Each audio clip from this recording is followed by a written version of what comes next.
오늘 말씀 나누겠습니다. 사도신경 14번째 사흘 만에 죽은 자 가운데서 다시 살아나시며 고린도전서 15장 12절에서 19절까지의 말씀입니다. 함께 봉독하시겠습니다. 그리스도께서 죽은 자 가운데서 다시 살아나셨다 전파되었거늘 너희 중에서 어떤 이들은 어찌하여 죽은 자 가운데서 부활이 없다 하느냐. 만일 죽은 자의 부활이 없으면 그리스도도 다시 살지 못하셨으리라. 그리스도께서 만일 다시 살지 못하셨으면 우리의 전파하는 것도 헛것이요 또 너희 믿음도 헛것이며 또 우리가 하나님의 거짓 증인으로 발견되리니 우리가 하나님이 그리스도를 다시 살리셨다고 증거하였음이라. 만일 죽은 자가 다시 사는 것이 없으면 하나님이 그리스도를 다시 살리시지 아니하셨으리라. 만일 죽은 자가 다시 사는 것이 없으면 그리스도도 다시 사신 것이 없었을 터이요 그리스도께서 다시 사신 것이 없으면 너희의 믿음도 헛되고 너희가 여전히 죄 가운데 있을 것이요 또한 그리스도 안에서 잠자는 자도 망하였으리니 만일 그리스도 안에서 우리의 바라는 것이 다만 이 생뿐이면 모든 사람 가운데 우리가 더욱 불쌍한 자리라. 아멘.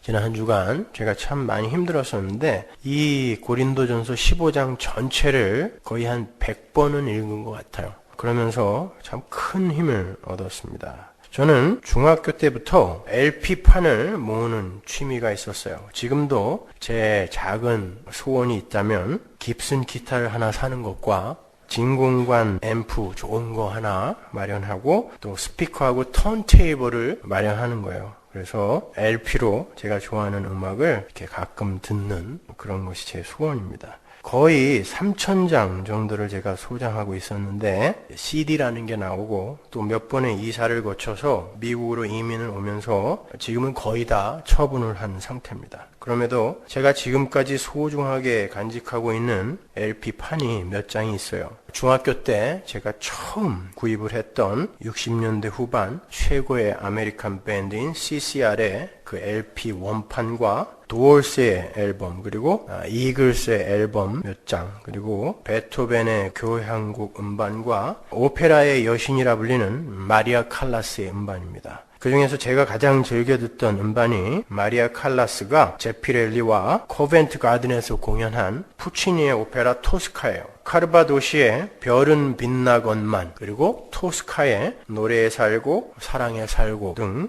아주 주옥 같은 아리아들이 수록이 되어 있는 그런 진귀한 음반입니다. 제가 그 음반을 즐겨 듣는 이유는 마리아 칼라스의 목소리가 좋아서 혹은 토스카의 아리아가 좋아서가 아닙니다. 저는 대학 시절에 그 음반을 들으면서 그리스도인의 현실 인식에 대한 심각한 고민을 했었어요. 그래서 요즘도 성도로서의 삶이 힘겹고 고단하게 느껴질 때마다 그 노래를 듣습니다. 여러분이 아시다시피 푸치니의 오페라 토스카는 비극이에요. 토스카가 사랑하는 혁명파 미술가 카르바도시가 사악한 왕당파 경찰서장인 스카르피아에게 잡혀가서 온갖 고초를 치르게 되었을 때 토스카는 자기의 연인 카르바도시를 구하기 위해서 스카르피아를 찾아가서 뇌물을 주려고 하죠. 그러나 스카르피아는 토스카를 흠모하고 있었어요. 그래서 스카르피아는 돈 대신에 토스카의 몸을 요구합니다. 그때 토스카가 하나님을 향해 불렀던 아리아가 그 유명한 노래에 살고 사랑에 살고예요.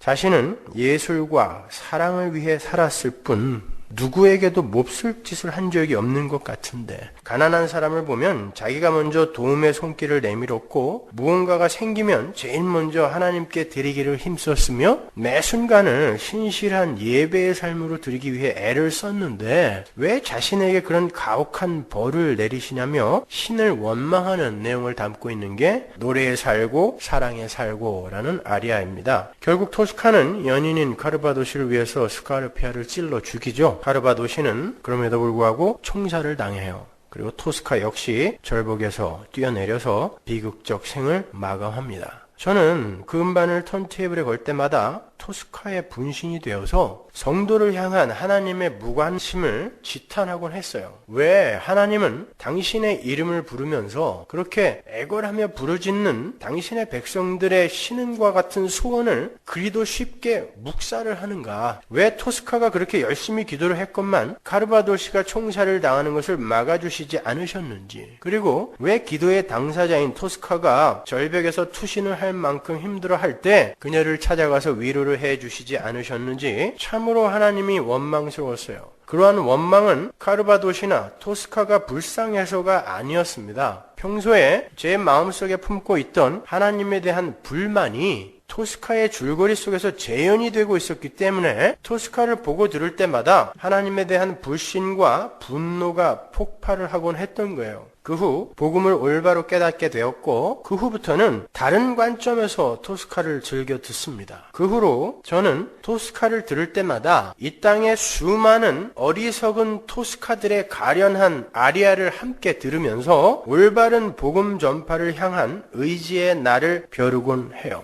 물론 그 수많은 토스카들 중에는 저도 가끔 포함이 됩니다. 여러분은 어떠세요? 요즘 여러분의 일상을 한번 돌아보십시오. 하나님께서 여러분을 흡족하게 도와주고 계십니까? 아니면 욥의 고백처럼 좌에 계신가 하여 돌아보면 거기에도 안 계시고 우에 계신가 하여 그리로 돌아보아도 계시지 않는 무관심하고 침묵으로 일관하는 멀고 먼 절대 타자로 인식이 되고 있습니까? 솔직히 하나님이 잘 인식이 안 되죠? 우리끼리 얘기니까 한번 솔직히 얘기해 보자고요. 그렇죠? 하나님을 그렇게 실감하면서 사세요?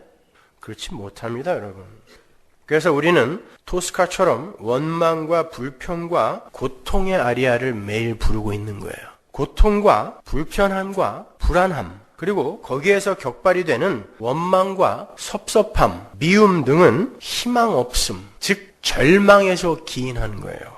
절망. 여러분이 잘 아시는 고장난 냉동차에서 얼어 죽은 시베리아의 화물회사 직원의 이야기가 바로 그 절망의 파워에 대한 적절한 예가 아닌가 생각이 됩니다. 시베리아의 화물회사 직원이 고장이 난 냉동차 안에서 짐을 부리고 있었어요. 일이 거의 끝나갈 무렵 마지막 짐을 부리려 하는데 그만 그 냉동차의 문이 철컥하고 잠겼습니다. 밖에 있는 사람들이 안에 사람이 있는 줄 모르고 문을 닫아버린 거예요. 그리고는 이내 그 냉동차를 끄는 열차가 출발을 해버렸습니다. 그 사내는 냉동차 안에서 소리를 지르며 구조를 요청했어요. 그런데 아무도 그 소리를 듣지 못했고 열차는 다음 목적지를 향해 출발을 했습니다. 그 사내는 자신이 다음 목적지까지 가는 동안 분명히 그 차가운 냉동차 안에서 얼어 죽고 말 것이라고 생각을 했어요. 거기까지 생각이 미치자 갑자기 추위가 몰아닥쳤습니다. 사람이 자신의 현실에 대해 절망을 하자 그 절망이 현실을 올바로 인식할 수 있는 분별력을 파괴해버린 거예요. 사실 그때는 봄이었거든요. 그리고 그 냉동차는 고장이 난 상태였어요. 그러한 기온에서는 절대 사람이 얼어 죽을 수가 없습니다. 그런데 열차가 달리면서 문틈으로 바람이 조금씩 새어 들어오자 그 봄바람이 절망 속에 있는 사내에게 냉동차의 추위로 인식이 되었던 거예요. 그 사내는 결국 자신의 절망적 상황을 냉동차 벽에 낙서처럼 남기고 다음 정류장에서 얼어 죽은 시체로 발견이 됐어요. 그 냉동차 문을 연 사람들은 놀라움을 금치 못했습니다. 어떻게 봄에 고장난 냉동차 안에서 사람이 얼어 죽을 수 있는지 모두들 의아해했어요. 절망이라는 건 그런 것입니다. 희망 없음이라는 것은 존재의 힘을 빼는 것은 물론이고 목숨까지도 갉아먹는 무서운 힘이 있는 거예요. 실험용 쥐들을 빛이 전혀 들지 않는 항아리 속에 가두면요 30분에서 3시간 안에 다 죽습니다. 그러나 똑같은 항아리 속에 실험용 쥐를 넣고 항아리 뚜껑에 바늘 구멍만한 구멍을 뚫어주면 사흘 이상을 살아요. 절망이라는 건 그런 겁니다. 절망이라는 것은 어떤 존재를 죽음에까지 이르게 하는 엄청난 힘을 소유하고 있는 거예요. 그래서 키에르케고르는 죽음에 이르는 병이라는 그의 글에서 죽음에 이르는 병의 정체를 절망이라 이름했던 거예요. 그렇게 절망은 우리를 우울하게 하고 외롭게 하고 고통스럽게 하고 심지어 죽음에까지 이르게 하며 하나님을 원망하고 그분을 향해 불만의 아리아를 부르게 할 수 있는 무서운 거예요. 그런데 정말 안타까운 것은 아담 안에서 이 세상에 태어나는 모든 인간들은 절망 속에서 태어나서 절망을 살다가 절망 속에서 죽는다는 것입니다. 모든 인간은 절망 속에서 나서 절망을 살다가 절망 속에서 죽어요. 반면에 성경은 우리 성도들에게는 희망이라는 것이 있다고 합니다. 아니, 성도에게는 희망 정도가 아니라 번복될 수 없고 확정된 희망, 그게 뭐죠? 소망입니다. 희망과 소망은 달라요. 희망사항은 번복될 수도 있고 안 이루어질 수도 있어요. 중도에 실패될 수도 있습니다. 그러나 소망은 달라요. 소망은 확정된 희망을 소망이라 그래요. 성경은 성도에게 소망이 있다고 합니다.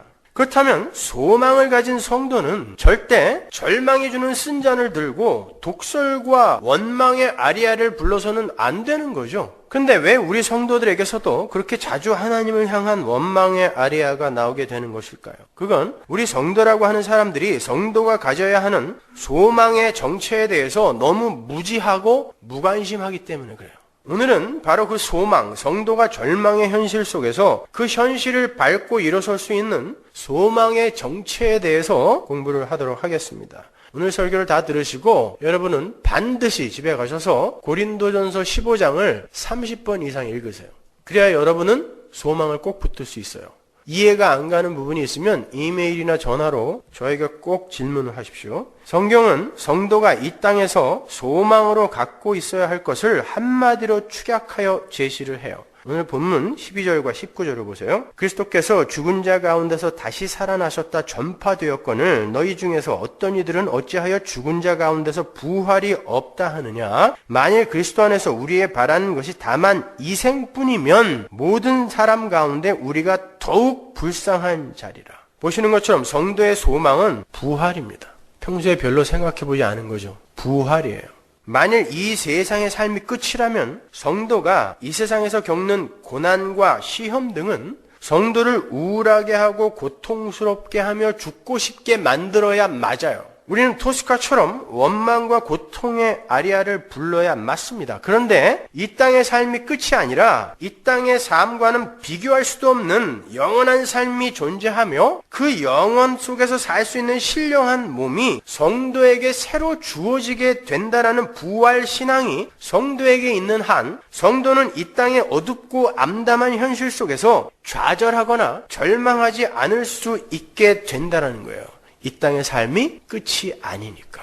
만일 이 생의 현실로 모든 게 끝이 난다면 그렇게 고난과 수고를 감수하며 사는 성도야말로 이 세상에서 가장 불쌍한 이들이 맞죠. 뭐가 있는 줄 알고 손해도 감수하고 희생도 감수하며 살았는데 이 세상이 끝이야. 제일 불쌍한 인간들이죠, 우리가요. 이 생이 끝인데 왜 참고 삽니까? 이 생이 끝인데 왜 당해줘요? 이 생이 끝인데 왜 용서를 합니까? 어떻게 해서든지 내 걸 찾아 먹어야죠. 내 유익을 챙겨야죠. 이 세상이 끝인데. 여러분은 정말 부활을 믿으십니까? 부활의 몸으로 살아나 영원을 살게 되는 그 새하늘과 새 땅의 존재를 믿으세요? 성도들에게 있어서 이 세상과 육신은 영원한 하나님 나라를 배우고 훈련하며 실습하는 장일 뿐임을 믿으십니까? 그리고 여러분은 반드시 그 새하늘과 새 땅에서 부활하실 것을 믿으세요? 막연하시죠? 여러분은 신앙생활하면서 그동안 엉뚱한 것만 배워오신 거예요. 여러분은 오늘 설교를 통하여 그 부활 소망을 확고하게 붙들고 돌아가셔야 됩니다. 우리가 그 부활 소망을 확고하게 붙들기 위해서는 먼저 기독교의 퀘리그마를 확실히 이해하고 있어야 돼요. 기독교의 퀘리그마를 아주 짧은 문장으로 훌륭하게 요약하고 있는 부분이 있는데 그것이 바로 고린도전서 15장 1절에서 4절까지예요. 한번 볼까요? 형제들아 내가 너희에게 전한 복음을 너희로 알게 하노니 이는 너희가 받은 것이요 또 그 가운데 선 것이라. 내가 복음을 얘기할 거야 라고 이야기하는 거예요. 너희가 만일 나의 전한 그 말을 그게 뭐예요? 복음을 굳게 지키고 헛되이 믿지 아니하였으면 이로 말미암아 구원을 얻으리라. 복음은 3절 4절에 나옵니다. 내가 받은 것을 먼저 너희에게 전하였노니 이는 지금부터예요. 퀘리그마입니다. 성경대로 그리스도께서 우리 죄를 위하여 죽으시고 장사 지낸 바 되었다가 성경대로 사흘 만에 다시 살아나사. 끝. 이게 기독교의 퀘리그마예요. 바울의 퀘리그마입니다. 성경 전체를 줄이고 요약하고 요약해서 한 문장으로 딱 줄여놓은 게 이 부분이에요. 그게 기독교의 퀘리그마입니다. 너무 간단하죠? 예수님이 그리스도이신데 그분이 성경대로 우리 죄를 위하여 죽으시고 장사 지낸 바 되었다가 성경대로 사흘 만에 살아나셨다. 끝. 이걸 믿는 사람은 구원받는다라는 것입니다. 이게 뭐 이렇게 대단한 거길래 이걸 믿으면 구원을 받는다고 그러죠? 많은 이들이 예수님이 자기의 죄를 위해서 죽으셨다라는 건 믿어요. 그러나 자기의 의를 위해 다시 부활하셨다라는 것은 별로 관심이 없어요. 그저 나는 예수의 십자가로 구원을 받았으니까 그 예수의 힘을 이용하여 이 땅에서도 잘 먹고 잘 살자가 복음이에요. 아닙니다. 복음은 예수님의 살아나심, 그 부활까지가 복음이에요. 그 부활은 여러분의 부활도 함께 함유하고 있는 거거든요. 그래서 우리는 그 부활 이후의 삶을 소망하면서 하는 거예요. 그걸 성도라고 그래요. 근데 그 부활까지를 믿지 않고 반쪽짜리, 그냥 예수님이 내 죄를 위해서 죽으셨어, 난 구원받았어, 할렐루야. 근데 뭐요? 이 땅에서 그러니까 예수님의 도움을 얻어서 잘 먹고 잘 살고 성공하고 번영하겠다라는 거 아닙니까? 그게 복음입니까? 아닌 것입니다, 여러분. 이 간단한 한 줄짜리 캐리그마도 우리는 다 이해 못하고 있는 거예요. 그래서 여러분, 죽는 날까지 이걸 배우는 것입니다. 이 한 줄이 뭘 얘기하는지 죽는 날까지 배우시는 거예요. 지금 오늘날 교회가 이렇게 타락을 한 건 부활 신앙을 잃어버렸기 때문이에요. 기복주의, 신비주의, 성공주의, 번영의 신앙, 고지론, 이 모든 것들은 다 부활 신앙의 실종의 결과물들이에요. 부활을 아예 생각하지 않기 때문에 그냥 이 땅에서의 번영과 성공을 꿈꾸고 있는 것입니다. 그게 기독교인 줄 알아요.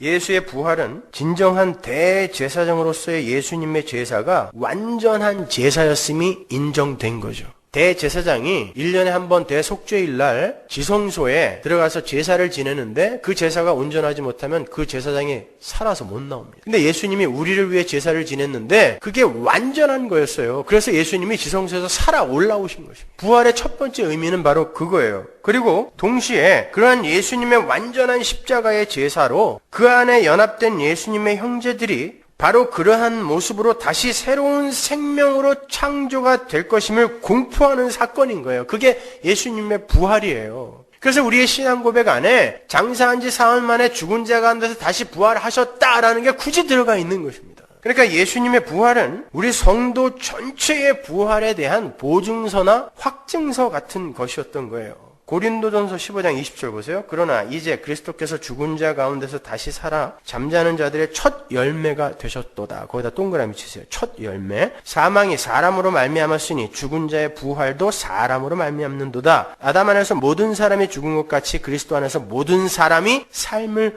얻으리라. 이걸 믿으시냐고요. 부활의 삶이 여러분에게 약속되어 있다라는 그 사실을 믿으시냐고요. 그 삶은 영원이에요. 그 영원으로 가기 위해 잠깐 과정으로 거치는 게 이 생입니다. 그런데 여기에 목숨 걸고 있잖아요. 그럼 부활신앙 갖고 있는 사람 아닌 거예요. 여기에서 사도 바울이 예수님의 부활을 가리켜 첫 열매라 칭하는 것을 주의 깊게 보셔야 돼요.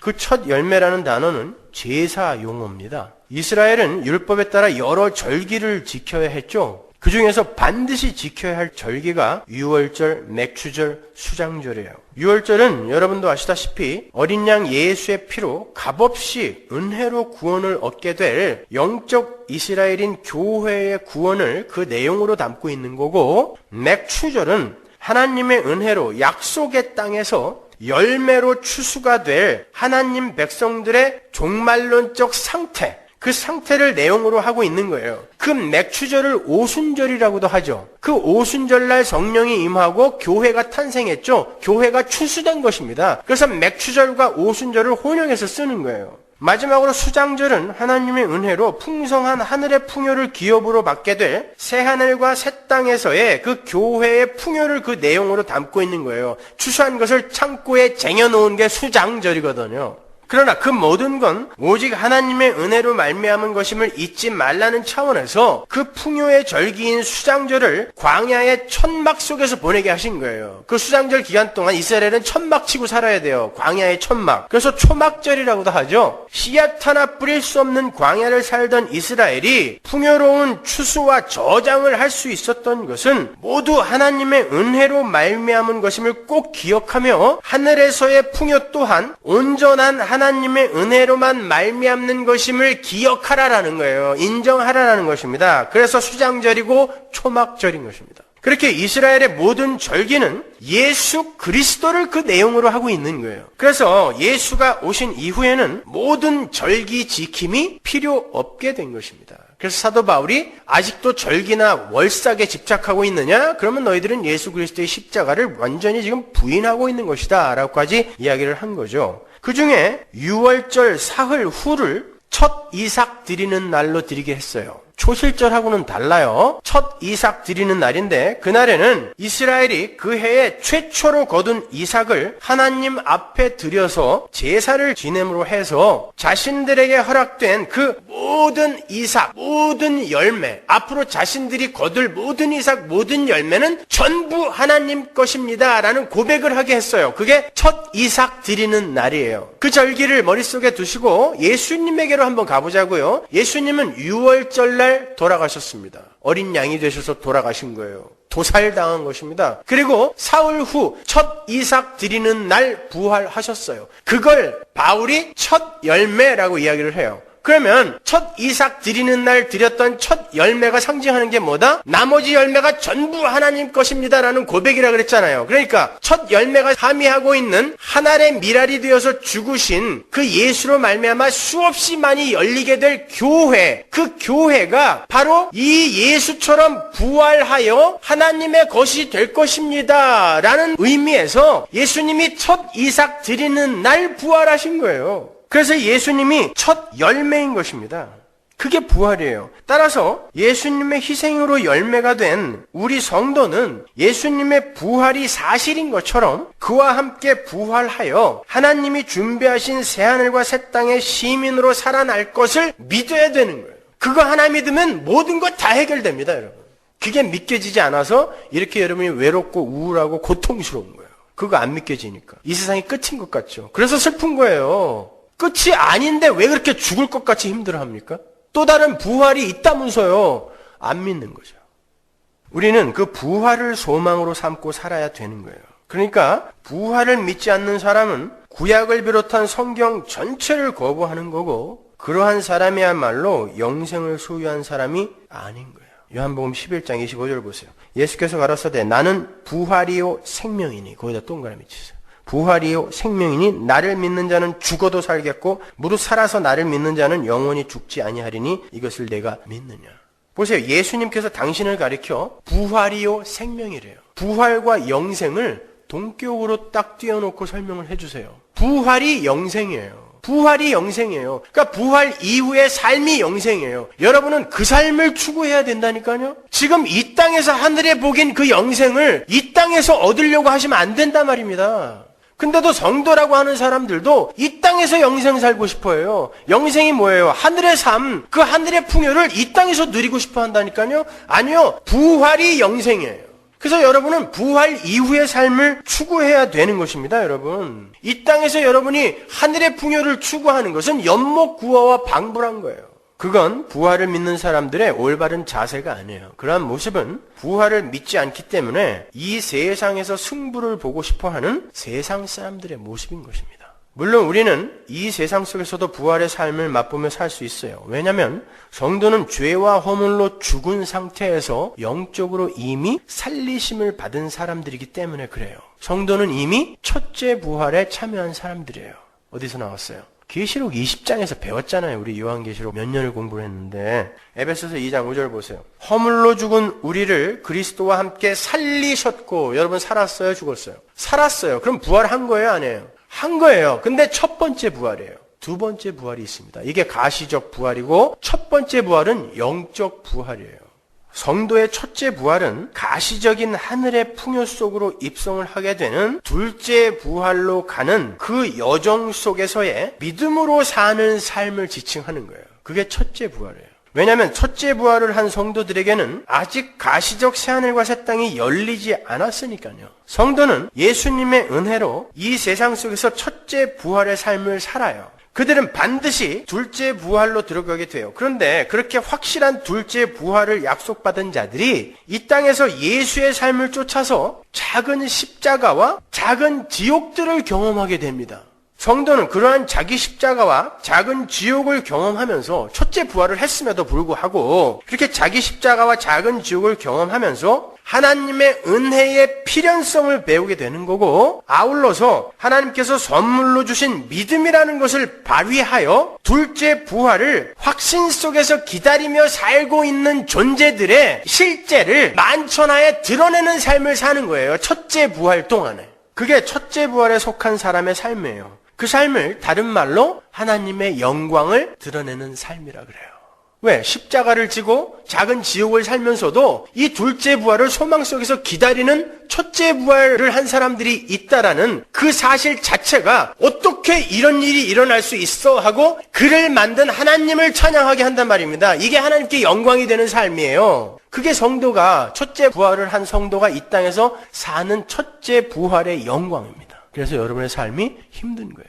그러나 첫째 부활을 한 사람은 그 첫째 부활의 삶 속에서 탄식의 아리아를 불러서는 안 돼요. 절복에서 뛰어내려 죽어버리면 안 된다니까요. 여러분은 이 세상에 어리석은 토스카가 되면 안 되는 것입니다. 그 속에서 찬양을 할 수 있는 자들이 부활 신앙을 가진 자예요. 너무 부활에 대해서 무지했죠, 우리가요. 고린도전서 15장 42절 보세요. 죽은 자의 부활도 이와 같으니 썩을 것으로 심고 썩지 아니할 것으로 다시 살며 욕된 것으로 심고 영광스러운 것으로 다시 살며 약한 것으로 심고 강한 것으로 다시 살며 육의 몸으로 심고 신령한 몸으로 다시 사나니 육의 몸이 있은즉 또 신령한 몸이 있느니라. 기록된 바 첫사람 아담은 산영이 되었다 함과 같이 마지막 아담은 살려주는 영이 되었나니. 바울은 45절에서 첫사람 아담을 산영이라 부르고 마지막 아담 예수를 살려주는 영으로 불러요. 산영과 살려주는 영이 대조가 되는 거죠. 그러니까 산영은 뭐 꽤나 좋은 거 아니에요. 산영은 살려주는 영의 대척점에 있는 것으로서 누군가에 의해 살림을 받기 전에는 존재할 수도 없는 나약하고 보잘것없는 게 산영이에요. 푸시케. 그게 아담입니다. 그렇게 부활 전에 자연인은 하나님의 은혜로 그저 살아있는 상태였다면 부활하신 예수님은 살려주신 영이라는 거예요. 그런데 그분이 우리의 첫 열매로 부활을 하셨으니까 우리도 그렇게 살아야 되거든요. 우리도 그 첫 열매처럼 나의 생존만을 위해서 사는 것이 아니라 오히려 나를 부인하고 나 이외의 다른 존재들을 살려주는 자로 지어져 가게 되는 거예요. 그게 첫째 부활을 한 사람들의 삶이에요. 이 땅에서 첫째 부활을 한 사람들의 삶. 다른 말로 나를 부인하고 하나님과 내 이웃을 살려내는, 하나님과 내 이웃을 사랑하는 삶을 살게 되는 게 성도인 거예요. 다른 사람들의 피를 뽑아 내가 성공하고 번영하는 게 성도의 삶 아니라니까요. 첫째 부활의 풍요는 바로 그러한 영적인 풍요인 것입니다. 따라서 우리는 이 육신의 삶 속에서 썩을 것, 욕된 것, 약한 것으로 이름 붙여진 이 육신을 부인하고 심어버리는 거예요. 그 육신에 금태둘러달라고 하시면 안 된단 말입니다. 그 육신을 자랑스럽게 만들어달라고 부탁하면 안 되는 거예요. 그거는 썩을 거라니까요. 약한 거라니까요. 심어야 되는 거예요. 어디에? 땅에. 땅은 뭐예요? 지옥에다 심어버리는 것입니다. 그거는요. 근데 예수님의 힘을 빌어서 그걸 살려달라고 하는 거예요. 살찌워달라고 하는 것입니다. 오늘날 기독교는. 그건 심는 거예요. 그리고 썩지 아니할 것, 영광스러운 것, 강한 것인 영의 삶을 추구하며 살도록 이끌림을 받아야 되는 것입니다. 그래서 하나님이 여러분을 이 땅에서 지옥에다 심고 있는 거예요. 씨앗으로 심고 있는 것입니다. 씨앗은 반드시 자기의 육신을 찢고 나와야 돼요. 죽어야 됩니다. 그래야 새 생명으로 태어나는 거예요. 그래서 여러분의 삶이 고단하고 힘들어요. 아니 어떤 사람은 아무 문제도 없는 것 같은데요. 건강하고 은퇴해서 돈도 많고 자식들도 잘 됐고 그 사람한테 물어보세요. 진짜 행복한가? 공허합니다. 공허합니다. 윈스턴 처칠이 죽으면서 그랬죠. 이게 인생이야? 너무 허무하다. 귀족의 아들로 자라서 전 세계를 호령했던 사람이에요. 이게 인생이야? 너무 허무하다. 여러분 그건 고통이에요. 마귀가 쾌락과 여러 가지 화려한 것으로 매력으로 위장하고 있을 뿐입니다. 그들이 고통을 살면서 고통이 뭔지를 몰라요. 느끼질 못해요. 마귀 때문에. 그걸 영적 문둥병이라고 하는 거예요. 여러분은 그 고통을 느낄 수 있어야 돼요. 이 세상 속에서. 여러분이 문둥병자가 아니라면 여러분은 이 세상에서 그 고통을 겪어야 돼요. 그래서 하나님이 여러분을 지금 고통 속에 놔두시는 것입니다. 거기서 토스카의 아리아를 불러서는 안 된다니까요. 절벽에서 뛰어내리면 안 되는 거예요, 여러분. 여러분은 지금 그렇게 육을 부인하는 삶, 육으로 심는 삶을 사셔야 되는 거예요. 예수님이 하늘의 미랄이 돼서 땅에 심겨 죽으셨잖아요. 그런데 거기에서 수많은 열매들이 일어난 것처럼 여러분도 바로 그렇게 땅에 심기우는 삶을 사는 거예요. 여러분 완전히 죽지 않으면 부활이 없어요. 완전히 죽지 않은 상태에서 다시 살아나는 건 회복이라고 그러지 부활이라고 안 그럽니다. 그렇게 회복된 자는 곧 또 죽어요. 병 낫는 거, 뭐 죽었다가 살아난 거 이런 거 부러워하지 마세요. 그들은 곧 죽습니다. 나사로는 자기가 기어 나온 무덤으로 얼마 있다 도로 기어 들어갔습니다. 도르가 마찬가지예요. 그게 왜 부럽습니까? 여러분이 이제 죽지 않아요. 육신의 숨을 놓는 거, 그거 죽는 거 아닙니다. 영혼 속으로 부활의 문을 열고 들어가는 거예요. 근데 왜 그렇게 힘들어 하세요? 왜 이렇게 외로워하십니까? 여러분의 삶은 이 땅에서 죽는 과정이에요. 고린도전서 15장 36절 보세요. 어리석은 자여, 너의 뿌리는 씨가 죽지 않으면 살아나지 못하겠고. 씨는 누구? 나예요, 나. 내 육신 죽이는 거예요. 세상에 대해서 내 육신 죽여가는 거예요. 이 땅에서. 죽지 않으면 안 살아나는 거예요. 그래서 아주 자근자근 밟아버리시는 것입니다. 자꾸 살아나려고 하니까. 그러면 감사하셔야죠. 여러분, 우리가 새로운 형체, 부활의 몸을 잊기 위해서는 이 땅에서 씨앗으로 심겨 죽어야 돼요. 그래야 새 것으로 입을 수 있습니다. 따라서 우리 성도의 삶에 섬기는 삶, 용서하는 삶, 져주는 삶, 당해주는 삶이 허락되는 건 필연적인 거예요. 왜 여러분에게 그 왼수 같은 남편이 왔는지 아시겠죠? 왜 여러분에게 그 왼수 같은 마누라가 왔는지 아시겠죠? 죽는 거예요. 내가 씨앗이 되어 죽는 것입니다. 성도는 그 속에서 부활의 소망을 붙들고 하루하루를 이겨내야 하는 거예요. 절대로 한탄과 불평과 원망의 아리아를 부른 뒤에 절벽에서 뛰어내리면 안 됩니다. 여러분이 부활 신앙을 갖고 있다고 하면서 그 여러분의 현실에서의 죽음을 수긍하고 인정하려 하지 않는다면 여러분은 부활을 소망으로 갖고 있지 않은 거예요. 왜 나한테 이런 일이 생겨요? 하나님께 따지지 마세요. 그게 안 죽겠다고 발부둥 치는 거예요. 왜 나한테 이런 일이 생기냐고? 죽어야 산다니까요. 왜가 어딨어요. 그래서 그렇게 부활신앙이 없는 이들이 우울하고 고통스럽고 외롭게 그렇게 살게 되는 거예요. 이 세상이 끝이니까. 부활이고 뭐고 이 세상이 끝인데 이 세상에서 나 잘해줘요. 그런 신앙을 갖고 있는데 어떻게 안 외로워요? 어떻게 안 우울합니까? 이 고해 같은 인생을 살면서. 여러분은 현실에 집착하여 그 상태에 머물러 계시면 안 돼요. 우리가 좀 전에 읽었던 고린도전서 15장 45절에 산 영과 살려주는 영, 거기에 영 나오죠. 그죠? 영 나오는데 그 두 단어가 다른 단어예요. 앞에 단어는 푸시케고 뒤에 단어는 푸뉴마예요. 왜 그런 단어를 그렇게 다르게 썼을까요? 한 문장 안에서. 여러분, 푸시케는 보통 소울이라는 의미로 쓰이고 푸뉴마는 보통 스피릿이라는 의미로 쓰여요. 그러나 혼용해서 씁니다. 근데 중요한 건 푸시케라는 단어, 그 단어는 그냥 정지해 있는 상태를 함의하고 있는 단어고 푸뉴마, 스피릿이라는 단어는 디렉션, 방향을 함의하고 있는 단어예요. 산영, 그냥 하나님에 의해 살림을 받은 산영은 아담들은 살아있다가 그렇게 정체되어 있다가 그냥 죽는 거예요. 그러나 부활의 영, 예수 안에서 부활을 한 그 살려주는 영들인 교회는 소망이라는 목적지를 향해 방향을 갖고 디렉션을 갖고 현실을 밟고 일어나서 가는 거예요. 거기에 주저앉아 있으면 안 되나 말입니다. 현실에 집착하지 마세요. 거기에 몰두하지 마세요. 그거는 성도가 사는 삶이 아닌 것입니다, 여러분. 그렇게 우리는 소망을 향하여, 부활이라는 소망을 향하여 현실을 딛고 자꾸 그쪽으로 향해 움직여 가야 돼요. 그때 여러분의 외로움, 고통, 수고스러움, 고단함 이런 것들이 내 마음속에서 해결이 되고 무거운 짐이 안 될 수 있는 것입니다. 거기에 머물러서 거기에 집착하니까 계속 무거운 짐이 되는 거예요. 수고하고 무거운 짐진 자들아 내게로 오라 그랬는데 그래요, 왔는데요. 뭐 어떡하라고요? 이러고들 앉아있으니 왔으면 예수 앞에 내려놓으라니까요. 그 부활 소망 앞에서 내려놓으시라니까요. 그리고 여러분은 그러한 삶을 살면서 예수가 살려주는 영으로 사셨듯이 또 지금도 그렇게 살고 계시듯이 여러분도 다른 이들을 살려내는 이들로 사셔야 되는 거예요. 복음을 삶으로 입으로 전하면서 다른 이들을 살려내는 영으로 사셔야 되는 거예요. 그게 첫째 부활에 참여한 자들입니다. 다시 한번 말씀드립니다. 이미 영적으로 부활을 했고 가시적 부활을 소망하고 있는 성도들은 이 첫 창조의 영역에서 실망하고 절망해서는 안 돼요. 이 첫 창조의 영역에서 죄가, 왜곡됨이, 더러움이 싹 빠져나가고 정말 아름다움과 풍성함과 풍요로움과 기쁨과 행복만이 가득 찬 다른 세상이 여러분을 기다리고 있단 말입니다. 완전히 회복될 거예요. 여기는 문화와 문명이 있고 그때 제가 깁슨 기타를 갖고 있겠죠. 그때 한번 그걸로 여러분에게 미니 콘서트를 한번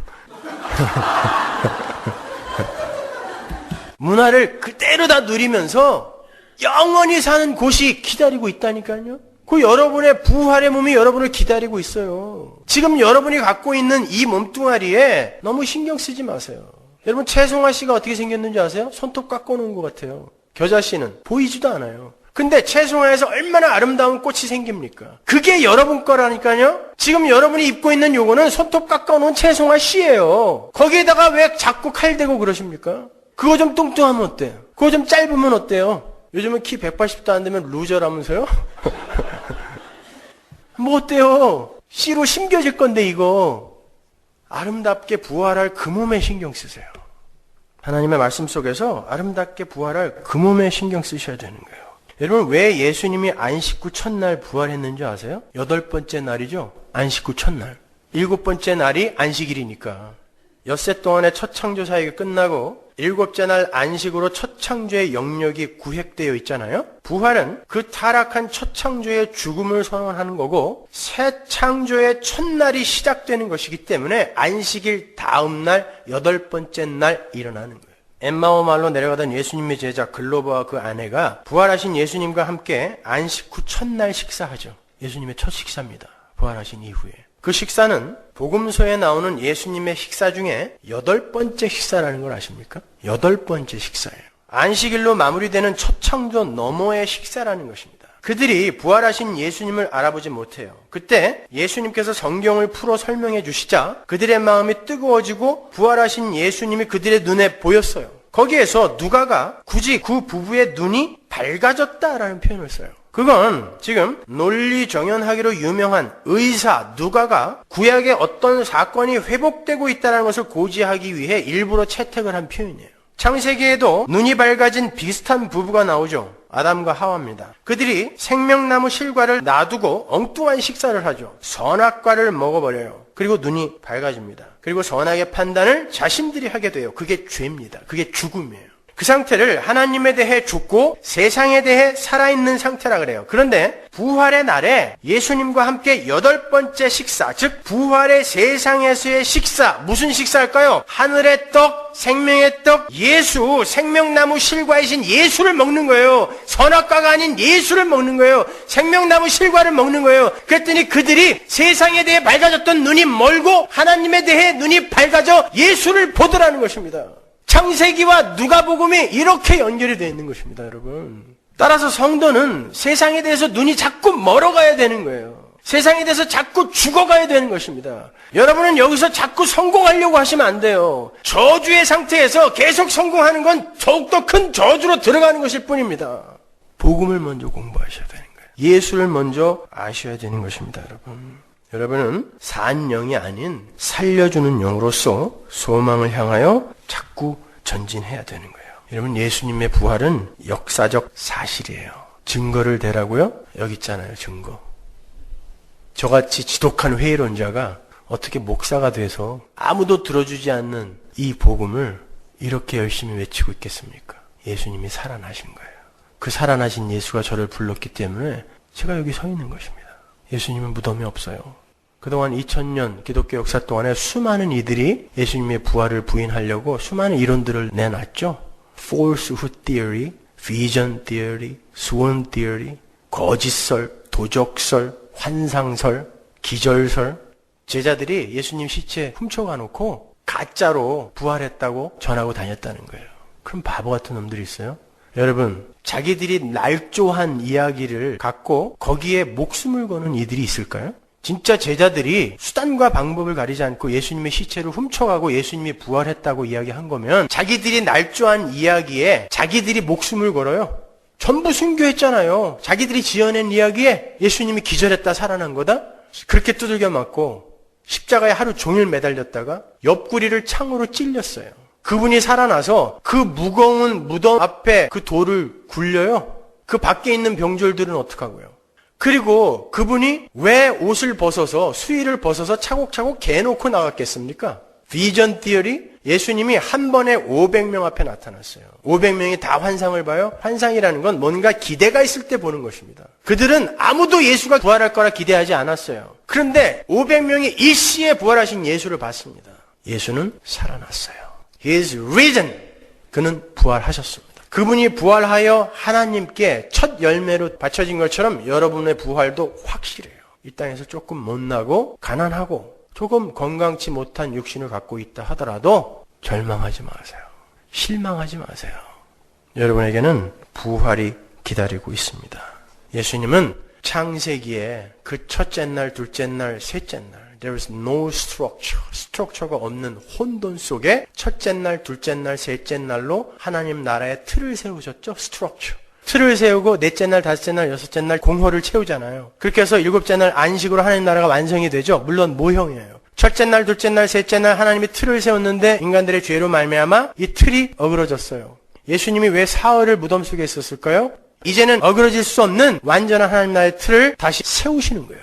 그래서 사흘을 무덤 속에 계시는 거예요. 사흘 동안 스트럭처를 다시 회복하신 거예요. 장사한 지 사흘 만에 죽은 자 가운데서 살아나시며, 무슨 말인지 아시겠죠?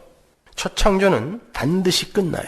지금 이 첫 창조는, 이 세상은 무서운 역창조의 진통을 겪고 있어요. 그게 바로 성도의 죽음이에요. 첫사람 아담 속에 속해 있던 우리의 옛사람은 지금 역창조의 과정을 겪으면서 죽고 있는 거고, 그 역창조가 완결이 되는 날, 다시 말해 하나님의 백성이 모두 이 세상에 대해 죽는 날 영광스러운 새 창조가 밝히 드러나게 될 거예요. 그러니까 잘 참으세요. 여러분이 지금 이 세상에서 죽고 있는 건 잘 가고 있는 거예요.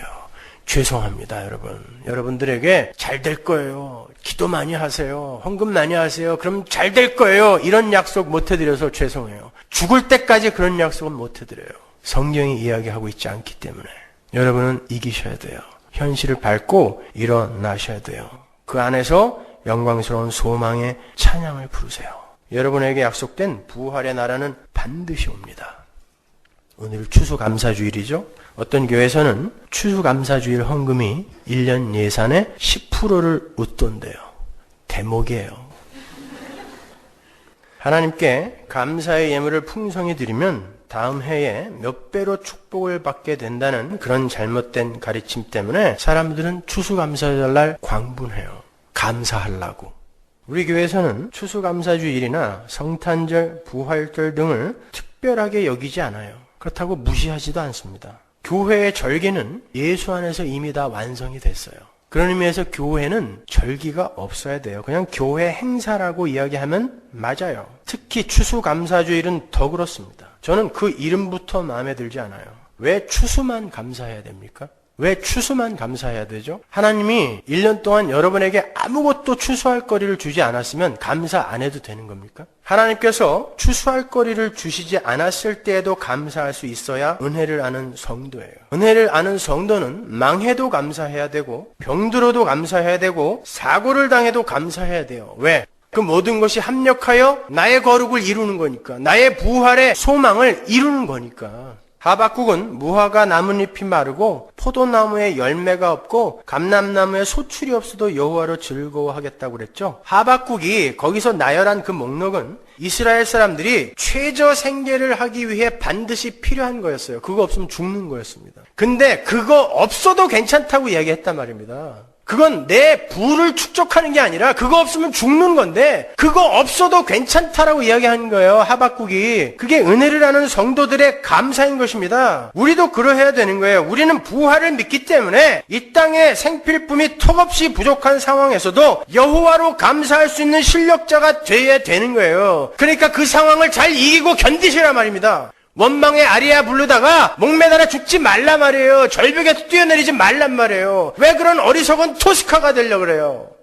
이겨내셔야 돼요. 그리고 하나님께서 올 한 해 풍성한 추수를 허락하셨거든 감사한 마음으로 이웃과 교회와 잘 나누시면 되는 거예요. 감사는 returning이 아니에요. passing on, 줘버리는 것입니다. 누가 나에게 줬기 때문에 내가 거기에 대한 보상으로 주는 건 감사 아니에요. 감사는 passing on, 그냥 주는 거예요. 계속 번져나가는 거예요. 그냥 나에게 뭘 해줬기 때문에 내는 건 거래입니다. 그거는 하나님이 주셨거든 그냥 잘 나누세요. 주세요. 교회와 이웃을 잘 섬기세요. 그게 진짜 감사예요. 현실에 집착하지 마세요. 부활을 소망하십시오. 그리고 진짜 감사할 것을 감사하세요. 이렇게 가라지가 되어 죽을 뻔했던 우리를 그렇게 예수 그리스도의 십자가로 추수를 하여 열매로 교회로 모아주신 그 하나님의 은혜에 감사하세요. 그 추수를 감사하세요. 그게 진정한 추수 감사절입니다. 그 추수를 감사하면서 우리 식당 봉사팀이 열심히 준비한 터키를 드세요. 기도하겠습니다.